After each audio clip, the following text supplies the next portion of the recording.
It's never going to turn out well. It's not really good. Am I not good enough? No, it's anyhow going to fail. Does this sound familiar?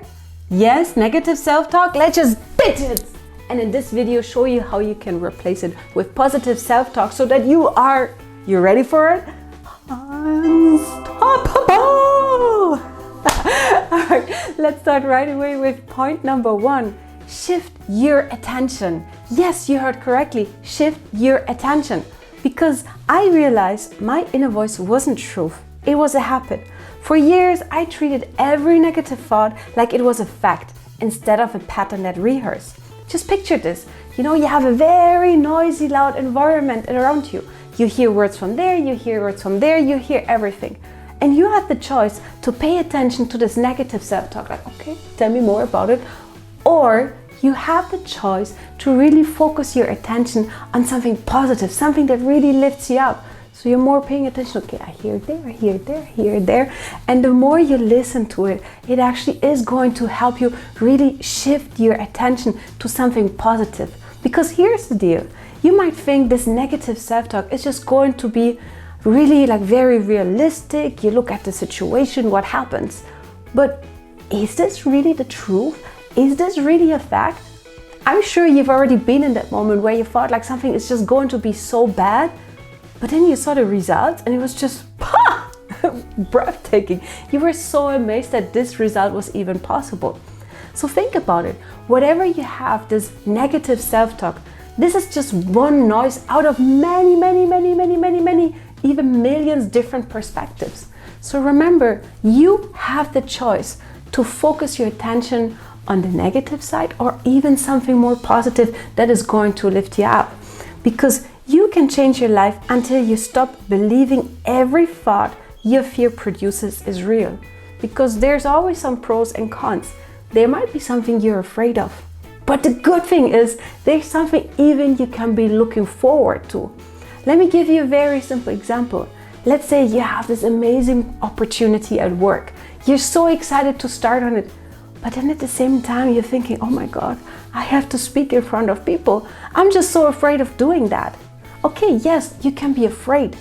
But here's the thing, by taking on this opportunity, this amazing opportunity, you have the chance to really share your thoughts, to inspire, encourage, really lead many different people. Even if it's just an audience of 1 or 2 or 3 people, it doesn't matter because you have the chance to really encourage people. So remember, you can have a thought of just being afraid or really use your energy instead of focusing on all the amazing individuals, people that you are going to inspire with your expertise, with your knowledge. Right? You already see a difference if you focus on the positive, the opportunity that you have at hand. Because if you take that opportunity, who knows? It might lead to something bigger, right? Then let's have a look at point number 2, which is be your biggest supporter. Because I stopped talking to myself like a bully. I didn't notice how harsh I was until I imagined saying those same words to someone I loved, and it just felt cruel. And that's the thing, I would never talk to somebody really in a negative way. But sometimes it happens that you and I, we talk in a way to ourselves that we would never dare to talk to somebody else because we think it's not really polite.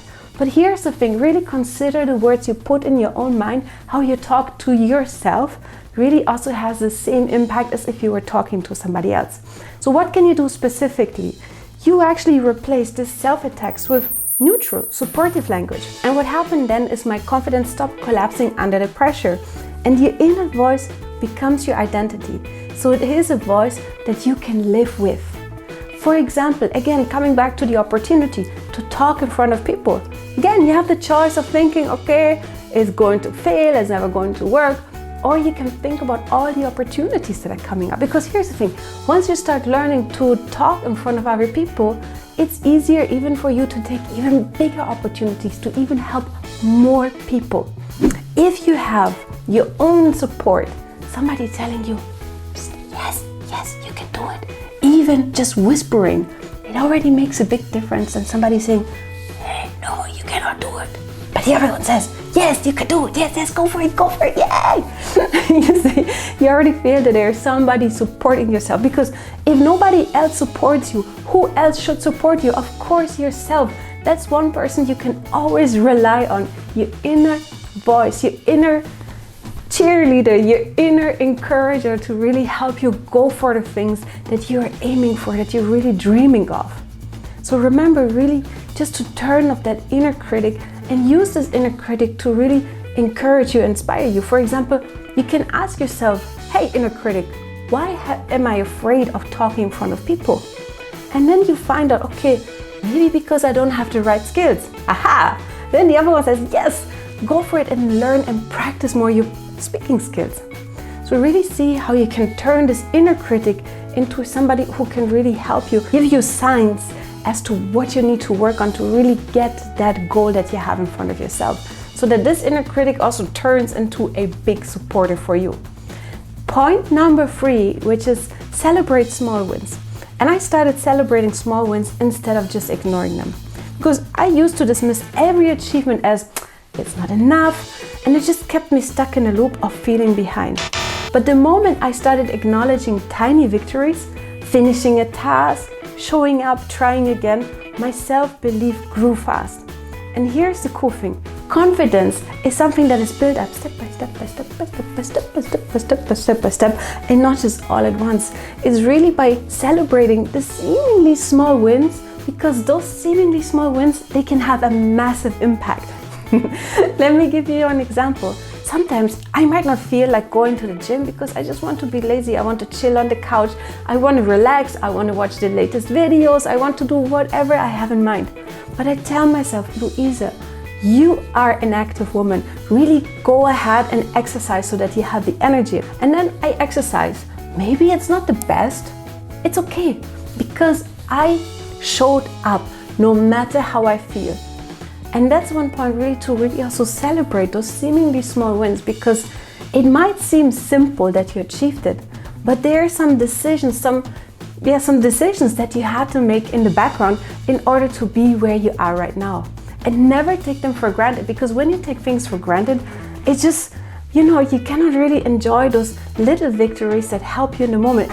When you take things for granted, you might never grow, because you think this is normal, this is how it should be, but you should be way better. But if you do not acknowledge the little progress that you're making, it will be very difficult for you to go higher, because you just don't celebrate those moments. You don't really energize yourself going up further. But by celebrating and really saying, yes, I did it, you're more encouraged and energized to really try it another time, to try it another time, to try it another time, to try it another time, until you reached your goal. So remember to celebrate the small wins. Point number 4, support yourself. And this is very important, because I replace that thought of what's wrong with me with what do I need right now? Because here's the thing, there's no such thing as being wrong. It's just sometimes you react to a certain moment because something else has happened, and that's completely normal. The moment you really are more compassionate with yourself, the same way as you were with your best friend or your loved ones, it actually encourages you more to really be the best version of yourself, to really help you, okay, maybe right now I just feel sad, and instead of asking what's wrong with me, just really ask yourself, why am I feeling sad, and what do I need right now to really be back at track and really be unstoppable. So remember, it's not about really asking yourself what's wrong or being the perfect version of yourself. No. Remember, it's not about that. Instead, it's about asking yourself, what do I need right now? Because compassion really creates progress. It helps you to respond instead of reacting. Last but not least, point number 5, which is focus on your vision. I started speaking to myself like the person I wanted to become. And I realized my future self couldn't grow inside the environment with the old kind of negative talk, really just putting myself down. So I started using a language that really matched the identity I was building. More grounded, capable, and resilient. When you talk to yourself like someone worth believing in, you eventually become that person. Remember that. The moment you start talking to yourself really worth all the effort, all the believing in, you would turn into that person yourself. This is very important because the way you talk to yourself, that's what is going to energize you, really help you push through difficult moments. Let's say, for example, something really difficult is happening at work. People tell you things that is not about you. They really just tell lies about you, not things that are not true about you. Do you want to believe those thoughts? No, you really use your inner voice to support the person who you want to be. And you just focus on yourself, your brand. With your brand, I mean really the person who you are, who you want to become. Which means in that specific moment, really you focus on adding value and helping others instead of listening to all the noise and haste around you. That's really one thing that superstars like J-Lo or Rihanna really use on it every single day. Instead of listening to all the noise and haste around them, they really just focus on their inner voice, things that are really important for them, and really focus on the future superstar they are going to be. Let me recap. To really have this positive, strong mindset, remember to shift your attention. Be your biggest supporter. Celebrate small wins, support yourself, and very, very, very important, focus on the person who you want to be. Because definitely there is something that you can bring to other people around, and people are waiting by the bus stop for you to show up and really take that with you. All right, let me know in the comments which points you liked and which points you would like to hear more of. I'm super curious to hear from you, and stay tuned. Oh, I almost forgot. Remember to subscribe to the channel. Speak to you soon. Bye.